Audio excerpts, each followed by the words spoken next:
जय हिंद दोस्तों, मैं वीर शाह रिप्लाई टाइम चैनल में आप सभी का फिर से स्वागत है। दोस्तों, आप मेरे वीडियो का छोटा सा क्लिप देखने के लिए नीचे डिस्क्रिप्शन में दिए गए link reply time click video पे क्लिक करके देख सकते हैं। कल के वीडियो में मैंने बताया था कि वैक्सीन में सीरम का इस्तेमाल हुआ है जो गाय के बछड़े से आता है।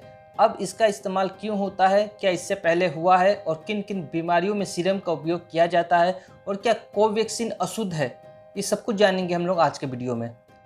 पहला सवाल आता है, क्या वैक्सीन में सीरम का इस्तेमाल पहली बार हुआ है? जब भी किसी वायरस को खत्म करने के लिए वैक्सीन तैयार होती है तो उसमें शुरुआती शोध के दौरान भैंस, घोड़े और बछड़े समेत कई अन्य जानवरों के सीरम का उपयोग होता है।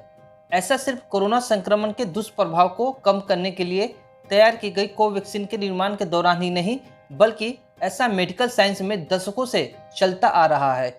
कोवैक्सीन में बछड़े के सीरम को लेकर देश में शुरू हुए विवाद पर वैज्ञानिक लोग भी बहुत ज़्यादा हैरान हैं।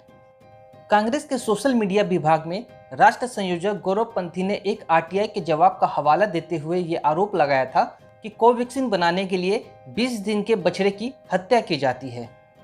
वहीं दूसरी ओर इसके जवाब में भारतीय मंत्रालय ने कहा कि दुनिया भर में वीरो सेल्स की ग्रोथ के लिए अलग अलग तरह के गोवंश और अन्य जानवरों के सीरम का इस्तेमाल किया जाता रहा है। यह ग्लोबल स्टैंडर्ड प्रतिक्रिया है, लेकिन इसका इस्तेमाल शुरुआती चरण में ही होता है। वैक्सीन के उत्पादन के आखिरी चरण में इसका कोई यूज नहीं होता। इस तरह इसे वैक्सीन का हिस्सा नहीं कह सकते। अब सवाल है, क्या किसी वैक्सीन में सीरम का इस्तेमाल पहली बार हुआ है? दरअसल जब भी किसी वायरस को खत्म करने के लिए वैक्सीन तैयार की जाती है तो उसके शुरुआती शोध के दौरान भैंस, घोड़े और बछड़े समेत कई अन्य जानवरों के सीरम का ही इस्तेमाल होता है। ऐसा सिर्फ कोरोना संक्रमण के दुष्प्रभाव को कम करने के लिए तैयार की गई कोवैक्सीन के निर्माण के दौरान ही नहीं किया गया, बल्कि ऐसा मेडिकल साइंस में दशकों से चलता आ रहा है। कोवैक्सीन में बछड़े के सीरम को लेकर देश भर में शुरू हुए विवाद पर चिकित्सा जगत के वैज्ञानिक भी हैरान हैं और आज का वीडियो उन्हीं वैज्ञानिकों के स्टेटमेंट पे बनाया है। आपके मन में सवाल आ रहा होगा कि आखिर वैक्सीन के लिए सीरम का ही इस्तेमाल क्यों किया जाता है।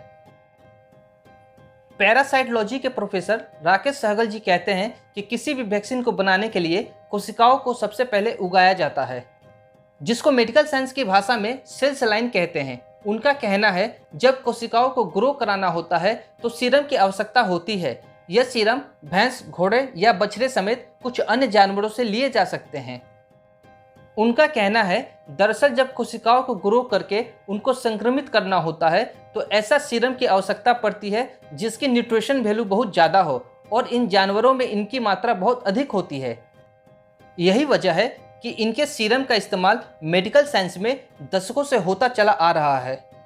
कोवैक्सीन से पहले भी सीरम का इस्तेमाल करके पोलियो, रेबीज और इन्फ्लुएंजा जैसे बीमारियों के टीके बनाए गए हैं।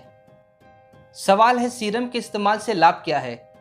दरअसल वैज्ञानिकों के मुताबिक मेडिकल साइंस में किसी भी वायरस को खत्म करने के लिए तैयार की जाने वाली वैक्सीन में जब तक हम कोशिकाओं को तैयार करके उसके अंदर संक्रमित वायरस नहीं डालेंगे और उसका असर नहीं देखेंगे, तब तक वैक्सीन का निर्माण हो ही नहीं सकता। डेड सेल को पुनर्जीवित करने के लिए यानी कोशिकाओं का विकास करने के लिए हाई वैल्यू प्रोटीन सीरम की आवश्यकता होती है और ये हाई वैल्यू प्रोटीन सीरम घोड़ा, भैंस और बछड़े जैसे कई अन्य जानवरों से ही मिल सकता है। इसीलिए इसका इस्तेमाल करके ही सबसे सुरक्षित वैक्सीन बनाई जाती है। विवाद इस बात पे चल रहा है कि जो वैक्सीन लगाए जाते हैं क्या उसमें सीरम होता है, क्या वो अशुद्ध होती है? इस सवाल के जवाब पे प्रोफेसर राकेश सहगल कहते हैं कि जब वैक्सीन की अंतिम चरण की प्रतिक्रिया होती है, उसमें उत्पाद बनकर तैयार होता है, उस वक्त तक किसी भी तरह का सीरम तो बचता ही नहीं है। उनका कहना है कि अगर सीरम बचेगा तो वैक्सीन बन ही नहीं सकेगी। वो कहते हैं कि पानी और रसायन से अच्छी तरह से साफ किया जाता है। इसके बाद तैयार की गई कोशिकाओं को कोरोना वायरस से संक्रमित किया जाता है, जिससे उन कोशिकाओं में वायरस विकसित हो सके और उस पर तैयार की गई दवा का ट्रायल हो जाने के बाद लोगों की जान बचाया जा सके। इसका मतलब कंपनी के अनुसार कोवैक्सीन में किसी भी तरह का अशुद्धि नहीं है।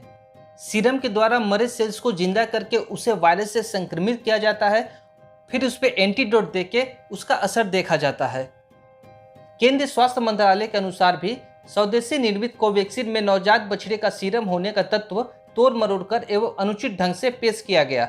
मंत्रालय ने कहा कि नवजात बछड़े के सीरम का इस्तेमाल केवल वेरो कोशिकाओं तैयार करने और उसके विकास के लिए ही किया जाता है। यानी कि वीरो कोशिकाओं का उपयोग ऐसी कोशिकाएं बनाने में किया जाता है जो टीका उत्पादन में मददगार साबित हो। पोलियो, रेबीज और इन्फ्लुएंजा के टीके बनाने के लिए भी इस तकनीक का दशकों से इस्तेमाल होता रहा है। मंत्रालय के अनुसार वीरो कोशिकाओं को विकसित करने के बाद उन्हें पानी और रसायन से अच्छी तरह से अनेकों बार साफ किया जाता है, जिससे कि ये नवजात बछड़े के सीरम से मुक्त हो जाते हैं। इस प्रोसेस को बफर भी कहते हैं।